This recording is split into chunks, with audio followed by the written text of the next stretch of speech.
Yo guys, check kamusta mga idol. So ayan, mag-update tayo ngayong gabi ng Miyerkules mga lods at nalalapit na po ang ating CPI mga idol, no. So 7:39 ngayon, medyo inagahan ko ngayon kasi gusto kong mag-trade mamaya, no. Ngayong 8:30. So titignan natin kung matatapos tayo agad dahil malupit mga news natin.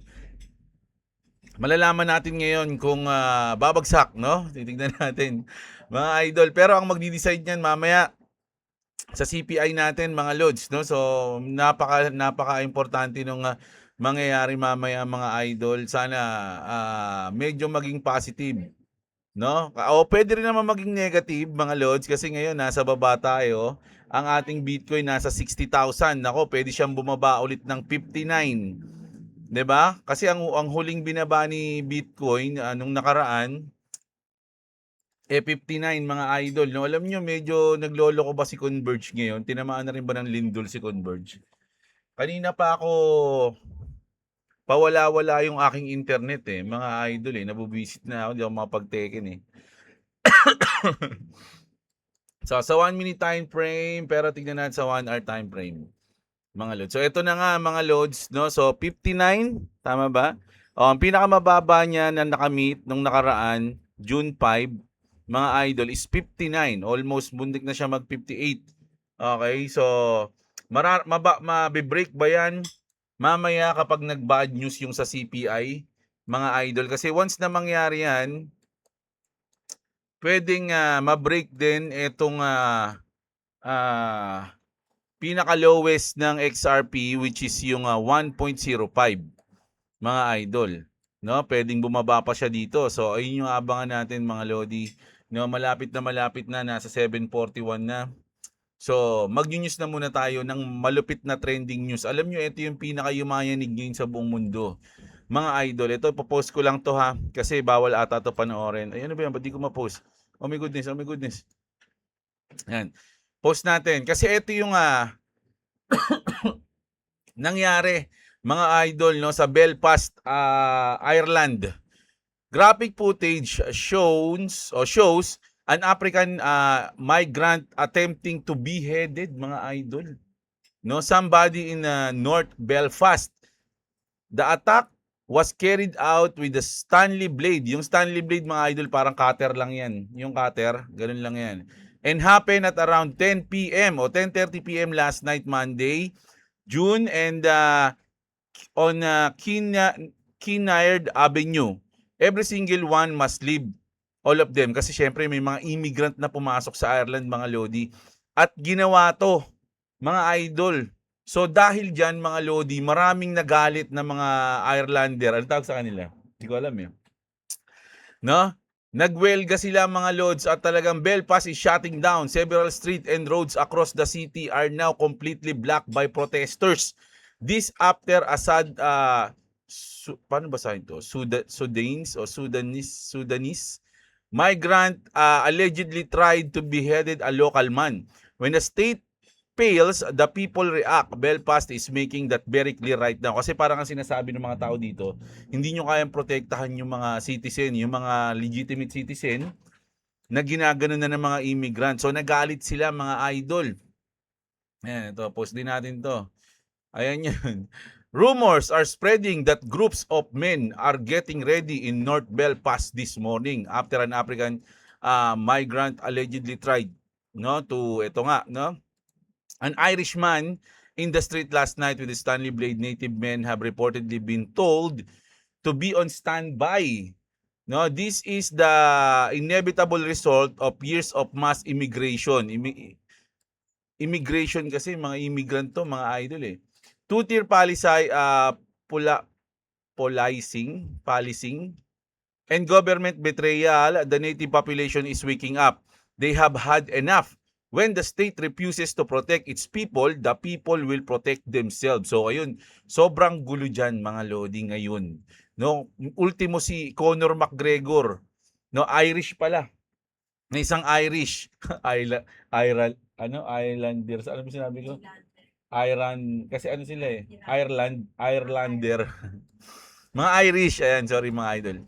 Conor McGregor demands an immediate and total third world immigration ban after an migrant tried to, ayan nga, no, ban all immigration from the third world immediately. Sabi ni Conor McGregor, do it in every Western nation.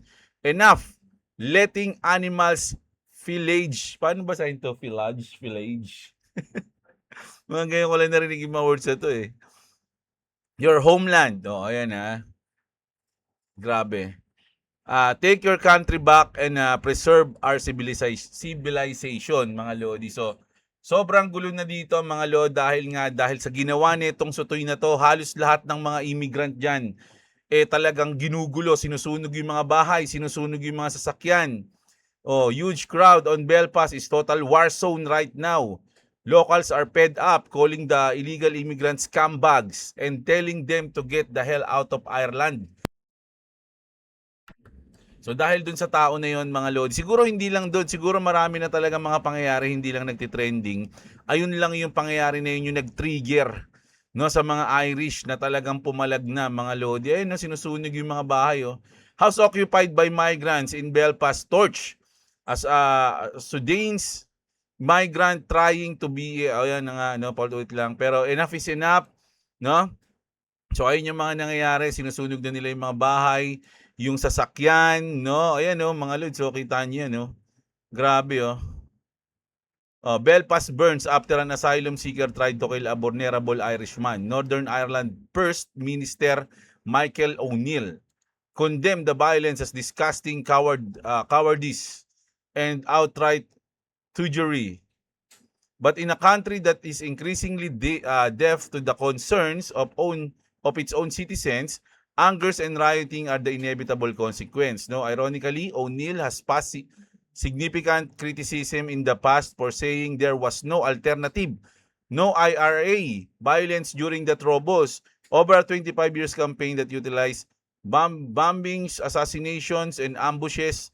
The IRA targeted both military and civilians location in Northern Ireland, mainland Britain, and Europe, killing up to 1,800 people. So, enough is enough na daw, mga idol, no? So sinusunog nila yung bahay, mga sasakyan kung saan nakatira yung mga immigrants. Ayun, no? Kita nyo, mga idol, oh, sobrang gulo na sa bansa, dyan sa lugar na yan, lalo na sa Belfast. Oh, di ba? Protests are reportedly spreading across the UK with demonstration also emerging in England, Scotland, and Wales, mga lodi. Grabe, yun yung mga gusto kong accent eh. Yung mga bansa na yan eh. No, pero grabe. Sobrang gulo, mga idol, no, dahil lang sa ginawa ni isang hindi ko alam kung isang beses lang, siguro talaga nagtitimpi na lang sila doon sa mga immigrants na yun. Pero dito sa Pilipinas, puta rin si Di Ubra yung mga ganyan. Mga idol, sa tingin nyo, yung mga dayuhan, tas manggugulo, parang sila yung mga magmamatapang sa bansa, sa lupa ng Pilipinas. Siguro doon lang magkakasundo yung mga Pinoy. No, yung sa mga ganun. Kasi kumbaga nasa dugo ng Pinoy yun eh, na kumbaga parang tumatatak na dati, sinasakop tayo, alipin tayo. And then nakalaya tayo. Kaya pag dumarating yung point na merong mga dayuhan na parang nagmamalaki o kumbaga nagiging minamaliit yung mga Pilipino, talagang mag-iinit yung ulo, no, ng mga tao kasi bumabalik yung dating nasa dugo na natin yun eh. Mga idol eh, no? So grabe dyan, napakagulo ngayon dyan. Huwag kayong pupunta dyan, ha? So, ayan. Eto na tayo. Nako, Bank of Japan. Nako, June 16 to, mga lodi. Isipin nyo, 6 days from now. 7 trillion Japanese banking giants unite for stablecoin push. Hindi, yung sasabi ko June 16, yung kanilang rate hike. Pero ito, ibang news to. Japan's 3 largest bank are planning to a joint stablecoin launch by 2027 per Nikkei, Mitsubishi UFJ, Sumitomo Mitsui, lupit and Mizuho manage more than 7 trillion in combined assets. The initiative follows a pilot conducted with support from Japan's Financial Service Agency. Sa tingin ko, mga idol, isa yung Japan sa mga mauuna, no, pagdating sa pag-adapt o talagang pag-fully accept ng Web3 o ng crypto, mga idol. Mauuna yung Japan kasi talagang nakatakda na sa kanila yun. Hinihintay na nga lang nila mapasa yung Clarity Act sa US eh. Kasi mayroon din silang nakasalalay dun sa batas na yun eh. mga lods eh. Kaya kung mauuna ang US, sunod dyan Japan sa tingin ko, Europe, tapos ko South Korea, mga ganyan-ganyan yan, mga idol. No? Pero ang lupit ng Japan, hindi nawawala sa news natin. Ang dami rin balita sa kanila ngayon tungkol sa crypto at ang hinihintay nila, eto na nga. No, Clarity Act talks hit new roadblock. Sabi rito, Senate Republicans reportedly proposed a weaker set of crypto ethics guardrails during bipartisan negotiation on Tuesday per Punch Bowl. The move walks back a previously discussed enforcement mechanism that would have allowed state attorneys general to pursue ethics-related actions. The development could complicate efforts to secure bipartisan support for the Clarity Act. So, nako, alam nyo mga lods, hindi, kumbaga, hindi to magiging smooth. No? Kung maipapasa yung Clarity Act, hindi siya smooth. Kumbaga, yung smooth like butter, walang ganun. Kumbaga, maghihirap tayo. Kumbaga, magkakaroon tayo ng struggle bago natin talaga mapasa to. Lalo na yung mga pro-crypto dyan sa US, na Senator Cynthia Lummis, si Tim Scott, no? Basta, yung mga gusto mismo na may pasa yung Clarity Act na yan, talagang mag-aalay sila ng dugot pawis talagang kumbaga marami kasing kumokontra mga idol eh. Although marami rin namang gusto, pero may mga kumukontra at yung mga kumukontra hindi mga basta-basta yon mga lods, no? Yung mas maraming gusto, mas malakas yung mga kumukontra, kahit onti lang sila, malalakas sila yung mga big banks, no? Sila talaga yung mga matitindi, talagang may mga pera yan, mga yan. So, kailangan talagang ipaglaban nila yan bago talaga maipasa. So, ang daming nag-aano ngayon, no? Niko-complicate pa yung efforts, mga idol. Ito naman, the Genius and Clarity Act implementation are likely to significantly bolster XRP utility. The Clarity Act would provide the missing pieces or the missing piece, allowing to fully materialize into widespread adoption within the financial ecosystem. So, yung parang dinidiin lang dito ng mga idol na yung Genius Act and Clarity Act, talagang ayun yung magpapa-boost, no, sa utility ng XRP. Dalawa sila. No, this regulatory certainty would enable US banks to integrate XRP directly into their payment rails. 'Di ba? Directly yung XRP into their payment rails. Leveraging its speed and efficiency for global transaction, Ripple has already invested nearly 3 billion in acquisition since 2023, expanding into custody, prime brokerage, and treasury management. All in anticipation of this regulatory shift, the Clarity Act would provide the missing piece, allowing this strategic investment to fully materialize into widespread adoption within the traditional financial system, at dokumentado yan, mga lods. No, ayun yung parang pinaka-main dyan. Tapos eto, nako, ba't pa nagko-comment to, mga marami nang inis dito, ultimo mga community niya. Pero nagsalita siya tungkol sa XRP, mga lods, no? Hoskinson says XRP needs midnight for its next chapter. Yung midnight na yan, mga lodi, sa Cardano tumatakbo yan. gusto niyang maggamitin na XRP daw yon, mga lods, no? Si Charles Hoskinson says Ripple may need midnight to unlock the next phase of XRP ecosystem growth per Coinpedia. O ayan, marami siyang sinasabi, mga lodi, pero sa tingin ko, wala nang gustong lumapit sa kanya kasi talagang yung project niya nga 'di ba? Iniiwanan niya nga, magpapahinga na nga siya, sabi niya, ayaw niya na Oh. Eto naman sabi dito ni X, mga lodi, medyo sang-ayon ako dito, mga lodi. Black kasi syempre alam niyo naman yung BlackRock, mga idol, no? So, BlackRock has delayed its XRP ETF because it is well aware of the impact it would have on the price of XRP. Alam nila na once na in-announce nila, no, na nag-file sila ng XRP ETF, talagang papalo yung XRP, mga idol, no. Personally, I believe the ETF will be launched at the same time Japan adopts XRP. So tanungin natin si Grok, no? If Japan fully adopt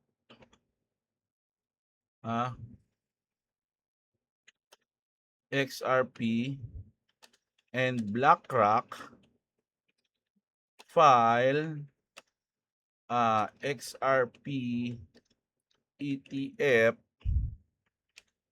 what will be the price of XRP? O yan, yung dalawa lang na pwede mangyari no? Pag na-fully adapt na ng Japan at nag-file lang ng XRP ETF yung BlackRock, tatanungin lang natin mga loans, no? Actually, hindi ko pa ito nagtanong kanina. This is highly speculative scenario, no one can predict. Natural lang naman yon. So XRP price, dito tayo, 1 point, market price, market cap, Japan already, etc. Potential price step by step. Japan already dominates XRP. So historically, Bitcoin surge when level adoption, analysts have eyed $2 to $8 target, no? Pag sa Japan, BlackRock naman. Sa BlackRock, asan nakalagay? Wala nakalagay. A BlackRock filing signal massive interest likely FOMO higher, etc. Combined bullish catalyst, increase liquidity, reduce selling pressure, etc. Bearish risk. Realistic price range estimated. Short term, $2 to $5. Momentum could easily to 2x to 4x from current level, pushing market cap to 120 to 300 billion. Medium term, 1 to 2 years mga lodi, $5 to $10 daw. Longer term, $10 to $20. Ayan yan mga lodi. Ayun sinasabi nila. Ito lang dalawa yan BlackRock tsaka Japan. Wala pa yung iba. For context, returning XRP's all-time high, 3.84 would need 3x from here, surpassing it substantially aligned. Bottom line, in the best case scenario, XRP could see multiple increase, potentially 5 to 10x over years, but expect volatility corrections and internal factors. This isn't financial advice, your own research. So yun nga yan, no? Ganun din yung sasabihin ko, okay, sa akin para bumili, mag-hold o magbenta ng kahit anong coins, hindi ito financial advice dahil I'm not a financial advisor, mga idol, no? So ayan. Tapos, eto na mga lods, no? XRP spot ETF, speaking, no? ETF record 7.44 million net inflows on June 9, while Bitcoin and Ethereum spot post over 118 million in combined outflows. So, BTC ETF and Ethereum ETF, outflow yan, mga lods, no? XRP and XRP ETF, 7.44 million inflows. 40 million outflows at 77 million outflows sa BTC, no? At sa Ethereum, mga lods, no? So, grabe, di ba? So, ayan yan, yung news natin. So, grabe, malapit na. Check nga natin si...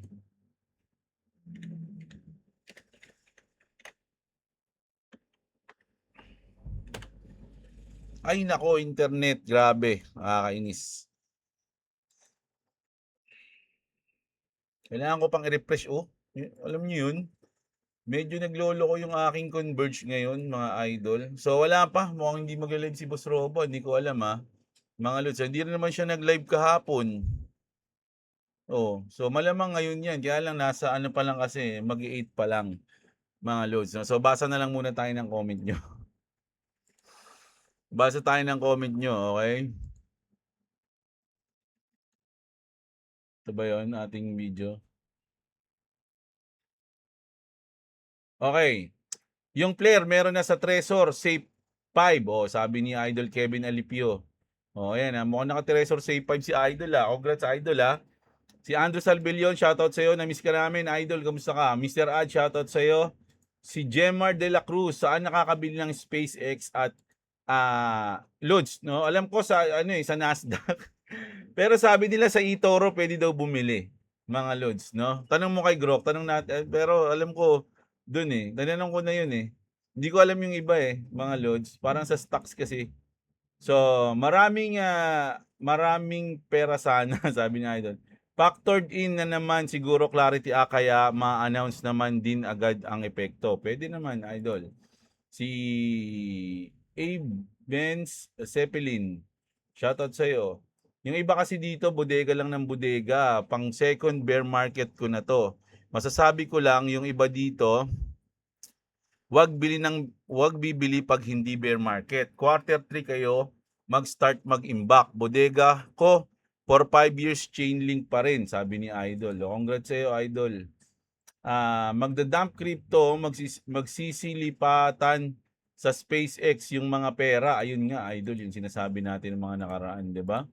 No, si Clavis, ayan, sarap batukan ng Anthropic na yan at gumawa pa sila ng ganyan.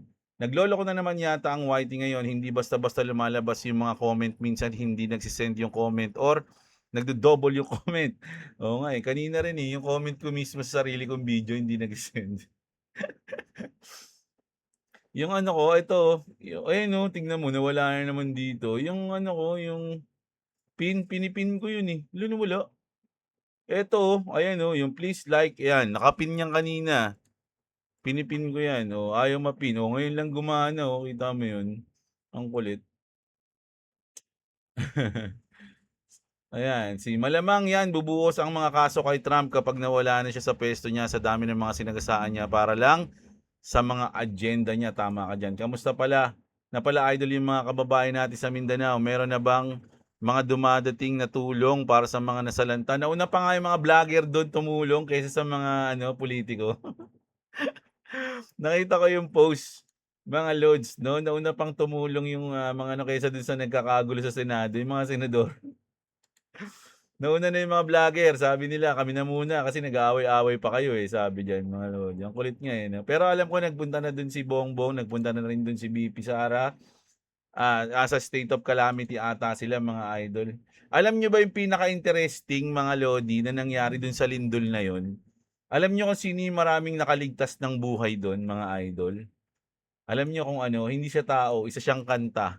Yun ang lupang hinirang mga lods. No? Kasi nung nangyari ano lang to parang pax na pan-pax. Yung lupang hinirang kasi Lunis nun. So nag-plug ceremony sila, mga idol. No, so nung nag-plug ceremony sila, lahat sila nasa field o nandoon sila sa labas ng court o ng kahit ano man 'yun, di ba? At nung lumindol nandoon karamihan ng mga school nandoon sa labas nagpa-plug ceremony at lahat sila doon, 'di ba? Kumbaga kung nakita niyo nga sa video, lahat sila nandoon sa may field, 'di ba? Nagdadapaan sila, nagyuyukuan sila. So dahil doon sa plug ceremony na 'yon, maraming naligtas na buhay. Kasi kung hindi plug ceremony 'yon at lahat sila nasa loob ng room, imagine ang pwedeng mangyari mga lodi. 'Di ba? Ang galing ng lupang hinirang mga idol. 'Di ba? 'Yun, ang lupit nun, panpax na 'yun. Usually ang mga drone magdadala lang ng mga mortar na ibabagsak sa mga sundalo, hindi naman na susugudin yung sundalo. Yun, nakita ko din 'yun. King Shangsheng, shoutout sa iyo. May ilang months na ako nakikinig sa iyo. Okay lang kaya na Coins PH or PDAX lang mainly pinang bibili ko. Di naman kasi ako ma-trade kaya tenga yung BitGet. Recta cold storage naman pag lumalaki na. Asan na kaya yung mga bashers pag 1 trillion na hinahandle ni XRP? Parang posible kasi sino ba may gusto ng Nostro Bostro system?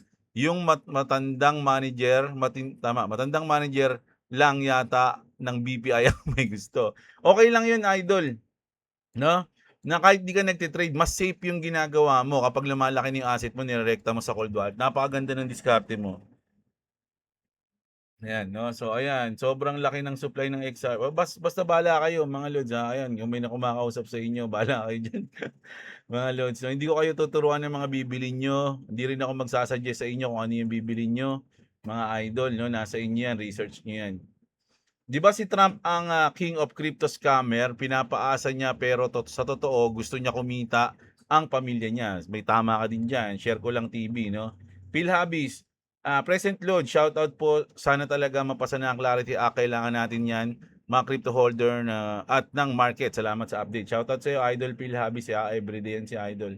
Camille Cornelio, shoutout sa iyo. Sinochi, try ko nga loads abangan sa 0.85. Nako, mag-aabang na rin si Idol mamaya, Romel Babiera, si Cerezo Joy Neal.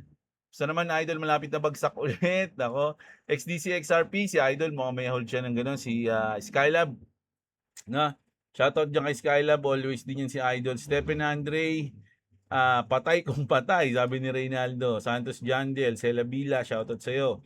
Maylin Mosquito, ayan, si Ardel Navigator, kumunoy na boss, sabi ni Idol.